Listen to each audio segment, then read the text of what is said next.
Расте бројот на граѓани кои негативно ги чувствуваат драстичните промени на температурата, болки во желудникот, промени во крвниот притисок, срцеви проблеми, главоболка, појава на депресија и анксиозност се симптомите кои најчесто се манифестираат при променливото време, кои влијаат врз здравјето не само кај хроничните болни, туку негативни последици се јавуваат и кај здравите луѓе од сите возрасти. Докторите велат дека наглите промени предизвикуваат се поголем број граѓани да стануваат метеопати. Ова време најповеќе влие на старите и на хронично болните, тоа е со покачување на притисок, со вртоглавици, со градни болки, во таа насока. Иначе, исто во континуитет се продолжува и оваа недела, високофебрилни доаѓаат на преглед во нашата амбуланта. По пониските температури кои ги имавме минатата недела, синоптичарите за следниот период најавуваат пеколни температури. Заради тоа, надлежните препорачуваат да се следат препораките препишани од Министерството за здравство. Да се избегнува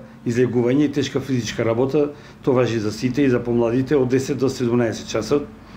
Потоа да се носи лесна и светла облека, да се носат капи и темни наочари, да не се конзумира тешка и мрсна храна, да се конзумираат многу течности. Лекарите велат дека на температурните разлики најмногу се осетливи хронично болните лица и оттаму апелираат редовно да земаат препишаната терапија, да се придржуваат на советите на лекарите, како и редовно да се јавуваат на контроли. Исто така, поради повисоките температури, потребен е повисок степен на внимание при подготовка и консумирање на храната.